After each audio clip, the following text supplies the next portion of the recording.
Folks, we are going to have a ton of fun today. We are going to talk about leadership. Woo! Yeah!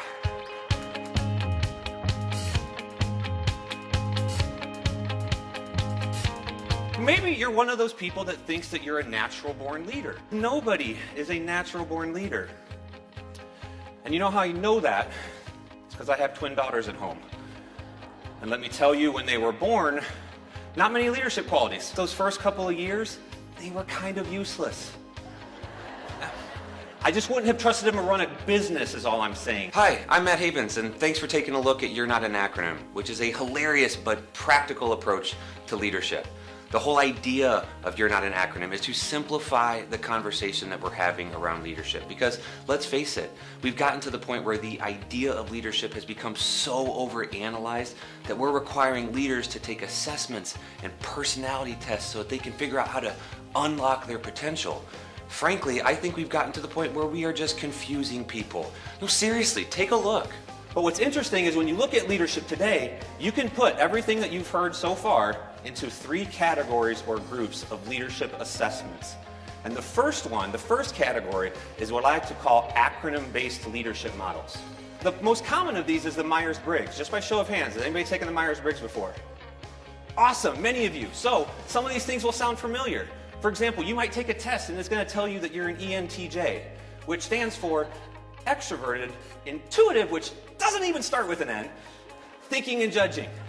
Or maybe you think that you're a servant leader, which some people don't recognize is an actual acronym, but it is. It doesn't mean that you're there to serve others. It means that you're selfless, empathetic, resolute, virtuous, authentic, needful, and thorough. Now, outside of those common acronym-based leadership models, you have a little bit more obscure ones. You have the blame leadership model, which is for leaders who are boring, lazy, and maybe evil. We all know those people. The next category of leadership assessments that you've probably heard about is what I like to call the weakness-averse leaders, okay? These things say, don't worry about anything that you're not good at, and instead only focus on your strengths. And what this will say is that in leadership, there's actually 34 measured attributes that you need in leadership. And so I like to think of it as kind of the Baskin-Robbins of leadership assessments. You've got strengths like the includer, the harmonizer, the maximizer, the arranger, the relator, and the woo strength. And then you take a test, you figure out where your top 5 are, and you leverage those over and over and over to be successful. Some of you fall into our final category, which is actually my favorite, and it's what I like to call the shape and or spirit animal-based leadership models. Has anybody taken a test or an assessment that told you that you were a shape or a color or both? Yes, I have too. It's awesome. I can't make this up, folks, because seriously, nothing says leadership like a blue triangle surrounded by a tiger spirit animal. That's leadership, folks. Now look, in the end, there is some value to those personality tests. We can learn from them. But I believe that we've lost sight of what's important about leadership and what it takes to actually be a great leader. So my goal is to help simplify the conversation, bring clarity to what is important and what we need to focus on, and then help people come up with a simple and easy plan for what they need to do to be the leader that they want to be going forward. They are all designed to help you understand you. And while there is certainly going to be value to that at times, it's not going to give you a roadmap for how you actually become a better leader and move your team towards the goals that you're trying to create. It's not going to help you adjust on the fly or deal with situations that don't conform to your shape or acronym. So let's do this. Let's put some of that stuff to the side and let's have some real honest, straightforward conversation about leadership and leave the gamified stuff over there. If I asked everybody in this room, do you care about the people you lead? I would expect that I would see most hands, right? So that is not to say that we don't care about our people, but the question we have to ask ourselves is, how are we showing it? Are we showing it in a way that resonates with them? And it's going to be different for everybody, but there's 4 practices that we could try that I think would help us in many ways to show our folks that we care about them. And the first one that's really important as a leader is to make sure that you are listening intently.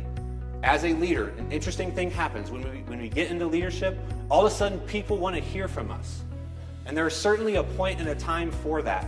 But the great leaders that are out there are not the ones who are talking. They are listening to their team, they're seeking out opportunities to do that, and they're getting really good at asking questions of their team. When is the last time that you have recognized one of your employees outside of the company's standard practices or your go-to move? We all have a go-to move when it comes to recognizing our people. Most oftentimes, it's money.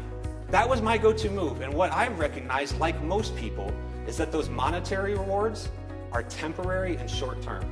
They don't have long-term impacts to employee engagement. But do you want to know the thing I did one time that had the longest impact to that and didn't cost a single dime? It was the time I let one of my employees use my office for the day. We switched roles. I took my calls from their cubicle, they took their calls from my office. And there's something funny about watching your boss take calls out in the cubicle, but more importantly, for that person in particular, there was a respect factor to having the corner office for the day. To me, it did not matter. I didn't think of it that way, but to them, it was extremely impactful, and I heard about it for the next year. You are responsible for the culture on your team.